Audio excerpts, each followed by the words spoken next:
my name is Kudzie Nicolle Mapiye, and welcome back. Today I'm going to be talking about working in Australia. So in part one, I spoke about living in Australia and what things I found like as a culture shock. And today I'm going to be talking about my working experience and the kind of things that were a culture shock to me. And just to give you a bit of a brief background about how I started working in corporate in Australia. So I actually started working part-time in corporate in my second year of uni, and I was quite fortunate to get that job. And that's the experience I'm going to be talking about. That was really my first entry into the corporate world.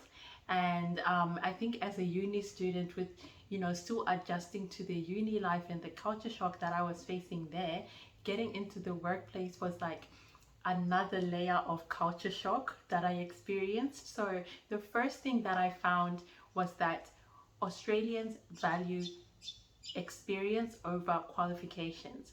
So where I come from in Zimbabwe, like if you had a very strong resume instead of in terms of education, like you had a degree, that's basically the entry level, and if you had a master's or if you had something on top of your degree, it was usually something that would get you a job. So even if you didn't have work experience, but the more technically qualified you are, like you will get a good chance in the workplace. But I found that even with my job, my corporate job that I got, which was an entry level job at that time, when I got it, in the application, they were asking for work experience. And it was a role that, you wouldn't expect someone to have work experience because it's an entry level role. Like I was actually applying to that role to get some experience. But I found that they really valued experience even at that entry level position. So what I did is at the job, I had another casual job that I was working, and fortunately I had been able to do, some work in the field that I was working in just on a volunteer basis. So I managed to use that as my work experience. But if it wasn't for that, it would have been really almost impossible for me to enter the workplace. Even though I was still in my second year of uni, work experience was something that was, valued, or, a key selection criteria that you have work experience in that area. And even as I got into the workplace, I found that, people in there, like the people at the top, like, top level, team leaders, even some managers, some of them didn't even have university qualifications, but they had decades of experience in that field.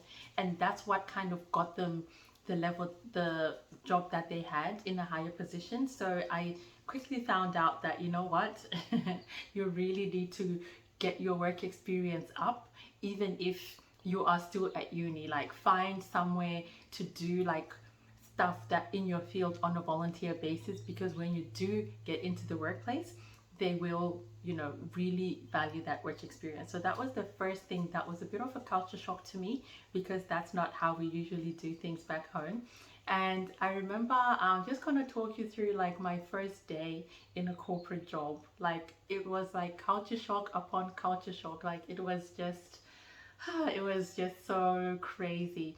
I remember I was introduced to, my team, and then I was taken to the manager, like who is like the manager, the top level manager in that area. And I remember everyone was on a first name basis. And I found that to be a bit shocking because I had worked for a little bit in Zimbabwe, and I had done a gap year, so I worked for a year, and I had a bit of an understanding of the Zimbabwean work culture. And I know people are not on a first name basis, especially with their managers. Like you wouldn't just go to your manager and say, "Hi Tim," or something like that. It will be like Mr. Brown or Mr. Jones or something. Like you would put some kind of prefix before his name, and you'd usually use the last name, not the first name. And what was different in Australia is everyone, including, even the CEO, is on a first name basis. And I was like, wow, this is really strange. And I actually found it hard to call people at first by name. Like I remember I was introduced to this manager, this high level manager, and he was probably my father's age or older, and I had to call him Phil. And I just found that so uncomfortable, especially in the work environment. Like it was very different, like when I was at uni, because I'm like, I'm not in a really formal working environment. But when I got into the workplace, having worked in Zimbabwe, now having to call someone who I see is well advanced in age than me by a first name, it was really, really hard. So I would always try and ask for what I needed without actually saying his name, or say, oh, excuse me, or, do you have a minute, without actually saying, hey, Phil, because I found it so, so, so uncomfortable. So that was the one of the major culture shocks that I experienced on my first day. And then the other thing is that everyone was like in an open space working environment, including the manager. Like you are like sitting just a few chairs away from your manager. There is no door, there's nothing separating you. You can actually see each other's backs. And I just found that so, so uncomfortable. I was like, man, I felt like I was being watched, even though I knew I wasn't. But I felt so much pressure to impress, to perform, because my manager was like sitting right there and we could like see each other. And it was so unusual. Like, first of all, we're on a first name basis, and now we're like sitting so close together.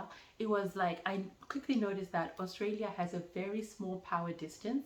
Like in Zimbabwe, there's a larger power distance where, employees and their managers, like there is just so much hierarchy, so much respect required from the employees to their team leader, because there's a power distance. In Australia, there's less of a power distance, so your manager is just your peer.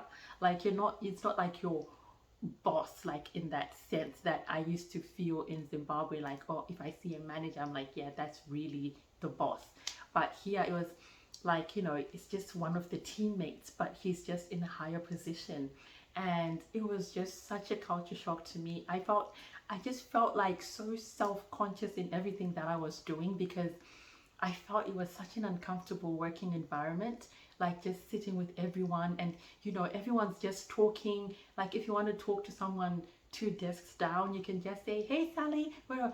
And I was just like, oh my gosh, this is so informal. Like I'm used to knocking at doors and being told to come in, and then respectfully greet the person in charge and then say whatever I want to say, and not just kind of like walk a few steps and say, hey Phil, just had a question about this. So that was a real big culture shock to me. And the other thing that was a culture shock was just like, I mentioned this in part one, but in the workplace, I found it, even, I don't know, it was just even deeper than when I was just in uni, and that was the dress code. Like some managers were even wearing like just a formal shirt. There is like no tie, unless you're like the CEO or you are a high level manager going to an important meeting. People do not wear ties. Like people would just have like maybe their first button, like shirt button undone, and their sleeves rolled up, and they'll have a formal shirt but a pair of jeans. Like I was like, what?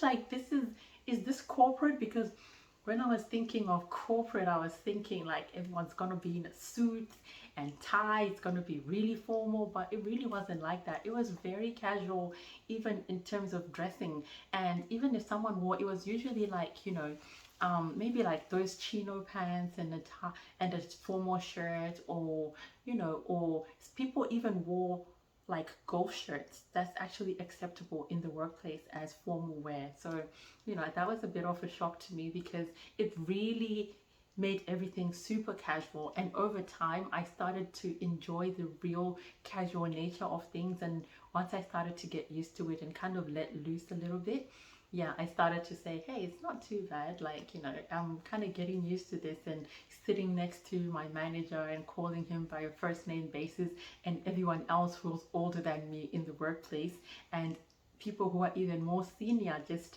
they've got no formal title, or you Mr. or call them by whatever. It's just first name. So yeah, that's one of the biggest shocks that I experienced in the workplace.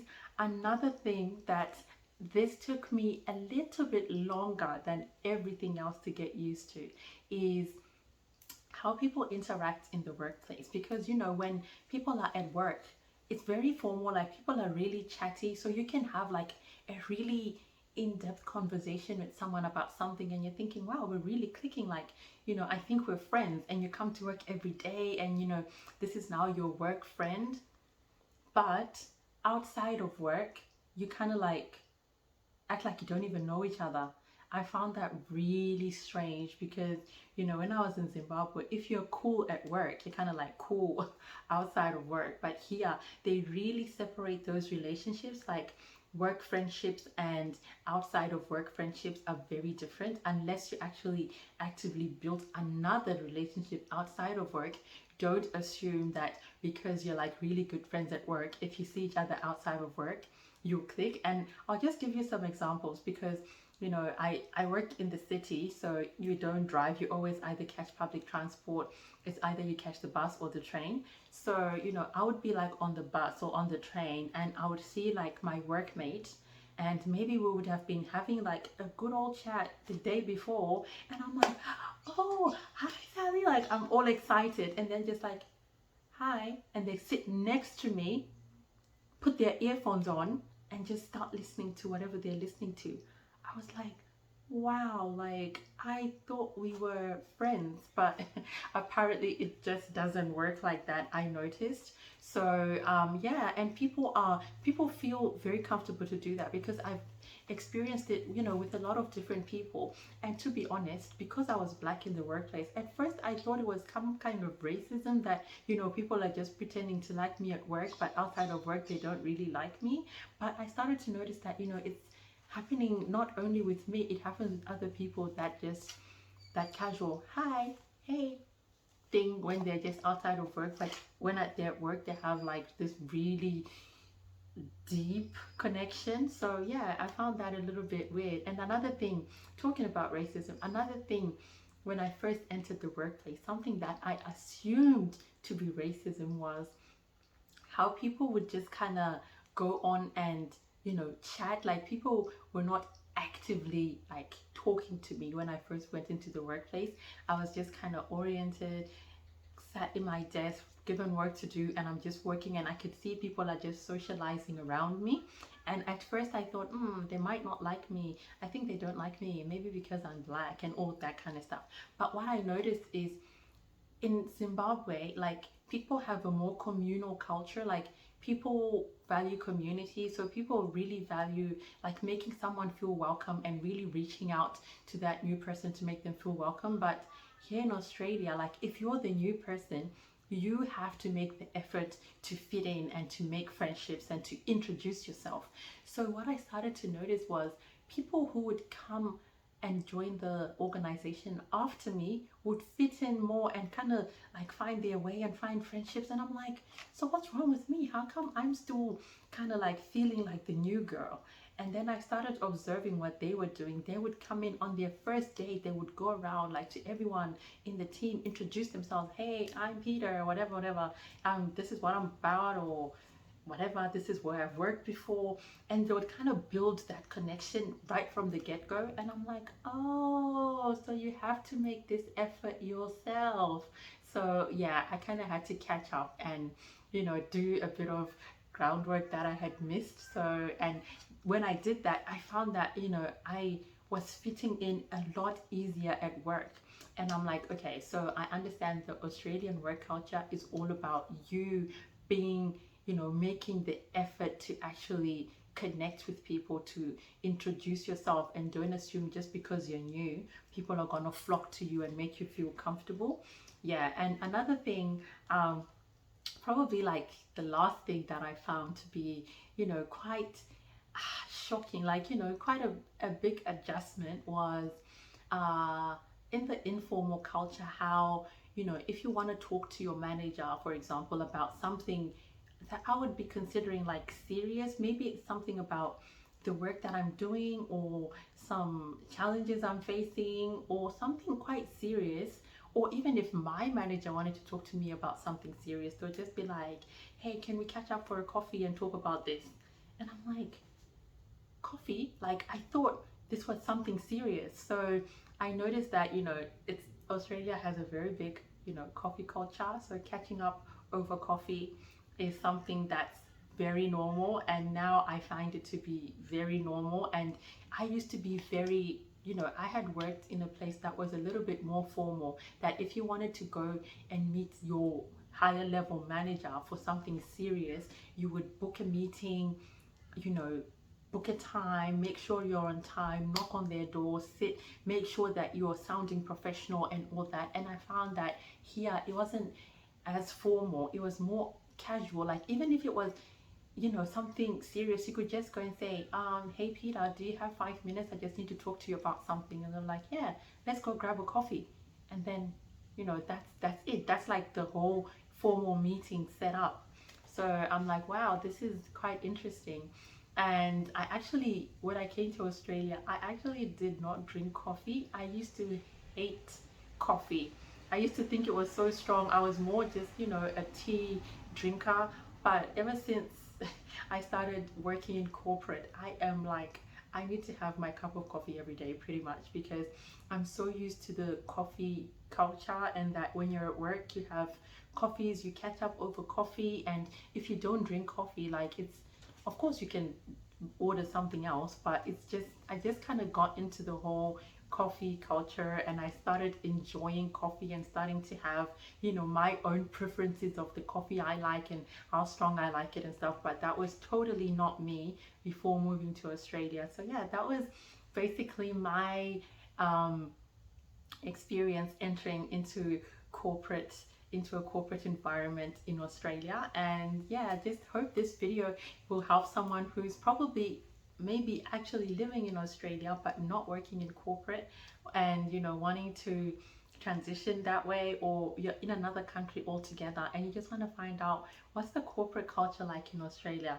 It's probably like similar to other countries, to be honest, but for me, coming from Zimbabwe, like, when I came 13 years ago, there were things that were so different for me. And I'm sure right now the Zimbabwean work culture has obviously evolved over the last 13 years, and there's sort of things that are they now have some similarities, but back then it was just so unusual for me. So I had to deal with being new in the workplace, having this culture shock, being different, because when I was there, I was the only person of color in my whole, like, I was the only person of color that I would see, like, the whole, I thought the whole building, until I bumped into a few others. But yeah, it was just a lot to adjust to, a lot to take in. But yeah, I've been in the corporate world now for the past 10 years, and it has been quite an enjoyable experience. Like, I've been facing different hurdles and overcoming different things. Some things shocking, some things you find out a little bit later after you've started working.